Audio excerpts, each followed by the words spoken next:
ba nagkasama? Ilang days ka doon mo? I was in Paris for, I think, 10 days. Oh, tagal. Yes, and then I went to Italy and Spain for vacation. Pero mas mahirap, yung fashion weather na malamig, na nag-snow or something, di ba? Yung mga times na gano'n. Yung Yes. ngayon, yung weather ngayon. I think mas okay kasi yung cold kasi pwede kang mag-layer tapos merong mga gloves and scarves kasi yung other men's fashion week is sa January. So it's either you're there for the summer or you're there for the winter. So medyo malala yung men's fashion week kaysa sa women's. Mas madali yung women's. Yung men's medyo intense yung weather situation namin. So yung other one naman is in January which also falls under my birthday. So halos every year ako nandun for my birthday. Yeah, mas madali yung winter. Thank Yeah, you, of Mon. course, thank you, thank you, Salve. Kababayan ni... Kababayan ko ni Barbie, pero hindi ka mapunti. That's beautiful. Another editor, syempre, isa sa supporters ng mga Gutierrez's, Miss Ian Parinas of People's Tonight. Ay, Ian! Si Ian, nakaano siya, Nakakulong. Halika na, Ian. Ian, dito ka. Oh. May rehas. Okay. May background music naman ng sa rehas. Oo nga, nakaganan daw ako. Kung nakaya ka. Galit. Mon, na-mention niya na yung Paris, di ba? Curious kasi, sa ordinaryong Pilipino, hindi aware yung mga tao. What you celebrities get from out of it, may bayad pa yun. Kasi you spend for your airfare, your hotel. How does it work? I think it depends on your O prestige relationship. lang. Yeah, I think it depends on your relationship with the brand. Yeah. One of the main brands that I work with for Fashion Week is Louis Vuitton. And I have an ongoing relationship with them for so many years. I also produced some of their events before. So as a creative, I like to work with brands that I'm a fan of. I appear on their campaigns. And for me, it's always been a dream to work with legacy brands like that. So pag may offer to watch the show in Paris and you get invited, may proseso kasi yun. So not everyone who wants to watch can watch. So the fact that I was approved and that I was invited, malaking karangalan for me that you know, they see me, they value me, and you know, to be invited to the show is, you know, for me an achievement as well as a fashion fan and as a fashion consumer. When you say you're invited, do they pay for your airfare, your For this accommodation? particular season, no. That's something that you need to cover, and I have no problem with that. Yeah, tama. Kasi Mon, honestly, di ba, hindi nga lahat na-invite sa Paris Yeah. Fashion Yeah. Week. Correct. di ba? Sa malaking karangalan. Siyempre, you know when to spend, di ba? Yeah. But you don't spend the money all the time for the invitations. May invitations na kinukover nila. Yeah, of course. There Some are of it- there are moments where airfare, hotel coverage are all covered for the brands. And there are times where you get an invitation and it's up to you whether you would like to accept the invitation or turn it down. There are opportunities also for some brands na nililipad ka talaga for certain moments, certain launches, certain product lines. So iba-iba. I think it depends yan sa marketing strategy nila, sa budget nila. And also it's up to you, di ba? So sometimes you get invited, it's up to you if you say yes or no.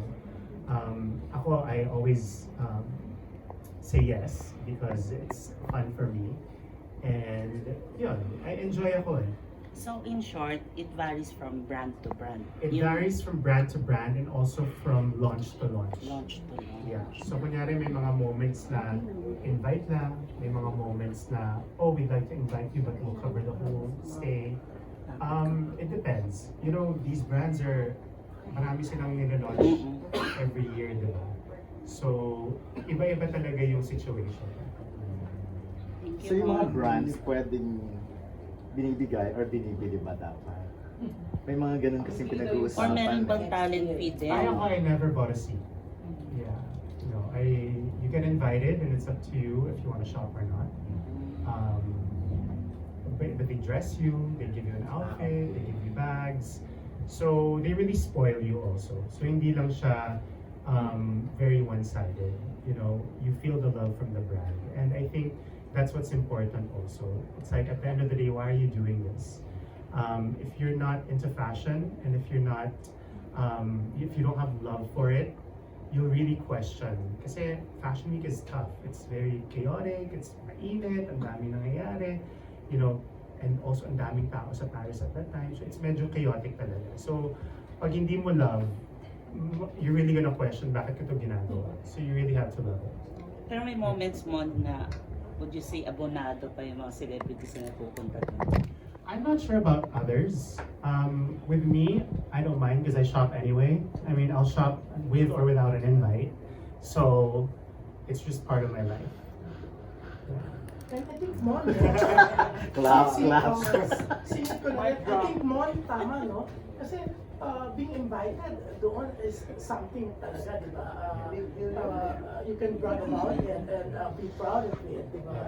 O kaya hindi naman kasi lahat, kahit pa may mga iba na sikat o social na, pero syempre hindi lahat na And sometimes isa lang yung ma-invite. seat, Yeah. you know, sometimes isa, dalawa yung seat for the Philippines, minsan nga wala. So for you to be able to be invited and to be given a seat speaks a lot also for what you bring to the table and the fact that they value the way I carry their clothes and the way I carry their items. You know, for me, it's a feather on my cap as a fashion fan. May iba naman tayo, Mon, namimiss mo ba ang talk show naman? Yung interview with the You know what? Namimiss stars? ko. Namimiss ko yung talk show style. Kasi for 12 years, I was a Yeah. talk show host. So, let's see. Baka may, Why not, no? may resurgence, di ba? Ng ganyang klaseng format. But, nakakamiss siya because I miss the human-to-human interaction, yung conversations, yung interview style. So, yeah, nakakamiss din yun. Kayo ba na-miss nyo na yung Oo ganun naman. klase? Yung showbiz talk show? How many Nakakamiss. years ka na host? Tagal na. Ano pa naman ako nag-start? I think 2004, 2003. Yeah, medyo matagal pa yun. Can we just go back a bit na lang kasi ito na rin. Can you remember sino nagbigay sa'yo ng unang break mo as a host? Anong kwento doon? Like, were you really Parang siya yata. looking for another parang career away from iba kay Hindi, Richard? parang siya. Yeah, and actually nung time na yon, hindi naman ako actively looking for a career na iba kay Chard. I think iba lang talaga yung skill set ko and yung passion ko. So when Chard started getting into acting, I was very supportive. You know, ako pa nga yung minsan nag-shopping for him, nag-style sa kanya, sa mga big events niya. But when it came a time na I wanted to enter show business, I really wanted to do hosting. Kasi, you know, it's something that I felt came natural to me. A lot of people think that hosting is an easy entry point into showbiz. Hindi nila alam mas mahirap actually ang hosting, lalo na pag live. Kasi bawal kang magkamali, lahat ng sasabihin mo kailangan tama, especially now na everything is, you know, online. So, ako, I really loved hosting and it's something that I'm very proud of. So, nung time na I got to choose which projects I wanted to do, I really wanted to do hosting. So, Mon, are you, meron ba mga host na kayo tulad Andy Cohen or Of course. Ted? Sino yung mga can you mention? I really enjoy, yeah, Andy Cohen is fun. I think I like his style. Oprah Winfrey also growing up. You know, there's a lot of the MTV VJs when I was younger. Danita, at those guys, I think those were, you know, the days na parang I was still dreaming to be a host and I would watch all of their shows. You're a friend to many. Do you find it easier or harder to interview yung mga friends who are from entertainment, from business, or Is it easier? I don't know if it's easier, but maybe there's a sense of rapport already. So as a host, kailangan din na komportable yung subject mo. So it's building that rapport and engaging in a way na trustworthy ka. Diba? Kasi kung meron kang gustong alamin or may tinatanong kang question, kailangan yung subject mo open.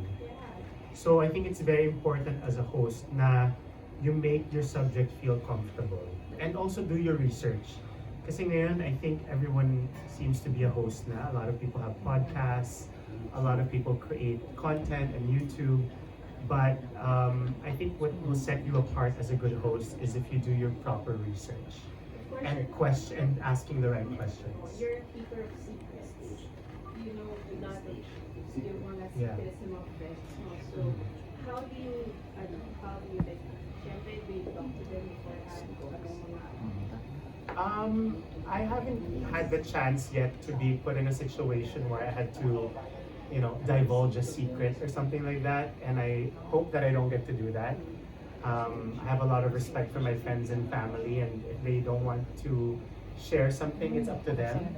I can only do so much as a host to encourage them to say something, but if it's a sensitive topic na ayaw nilang i-divulge, I can only do so much as a host.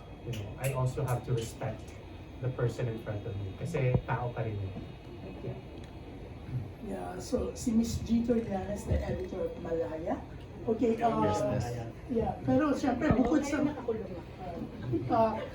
sa mga kasama natin from from broadsheets and tabloids, tapusin ko muna ang isang broadsheet editor, Nikki Wang of Manila Standard.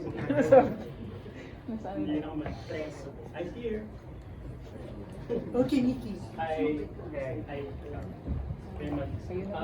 Going back to sinabi mo kanina na during Fashion Week, only 1 seat or 2 seats are given to Philippines. Pero in general, in Fashion Week, what can you say about Philippine representation? I think it's vastly improving. I think the Philippines is showing to the world what we're capable in terms of fashion. The way we carry ourselves, the way we produce content, the way we engage with our followers, and the way we speak to our audience. It's something to be proud of because, ang mga kalaban natin dyan, Thailand, Korea, and the greater Asia. So we're kind of like the underdog in terms of the fashion industry, but we keep showing them what we're capable of and what we're made of. And ako, when I'm in Paris or when I'm in Fashion Week or representing a brand, I'm always proud to say I'm from the Philippines. And people get a sense of like, oh wow, you're from the Philippines? And I'm like, yes, I am. And I'm very proud of that. That they're very impressed with what they see. Do you also wish that more celebrities from the Philippines, will be invited to the Fashion Week? Yes, I think it's up to them. I think, and it's up to the brands also. I know that a lot of celebrities work with the brands as well. So it's really up to them if they want to pursue that. Again, it's not something that's easy. In fashion, there's a lot of rejection, there's a lot of attitude, and it's just something that you have to deal with. And if you're not passionate about something, then those challenges sometimes is not worth it for some people.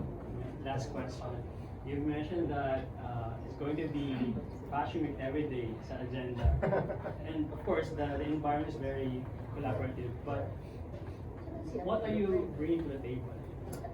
I think I bring a sense of unique, for me, POV.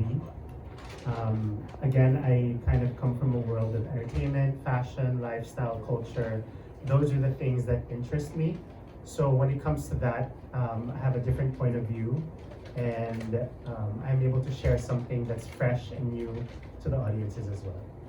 Thank you and congratulations. Thank you. Thank you, Nikki. Also, joining us this afternoon is Jefferson Fernando of the Tribune. Yes, Jeff? Hi, Raymond. Oh, hi. Siyempre, Mag-wait ka muna, part Ray. din ng work with one-on-one with personalities and Yes. celebrities. Any names in mind na sana ma-interview mo siya? Any names in mind na sana ma-interview ko siya? Alam mo, honestly, I would love to interview Corina. Okay. Because I feel that she always does the questioning, but I don't remember a time where somebody interviewed Corina. So I think that would be a nice challenge, but also very insightful. Miss Corina has had, you know, a treasure trove of experiences as a news anchor and as a host. So I'm sure she would be very insightful as an interviewer. Thank you, Mon. Thank you. Thank you, Jefferson. Siyempre, ang dami rin natin kasama dito na mga vloggers. Okay. Pero this afternoon, makakasama po natin ang Finance Officer ng Billionaire News Channel. Let's all welcome Miss Timmy. Miss Timmy and siyempre ang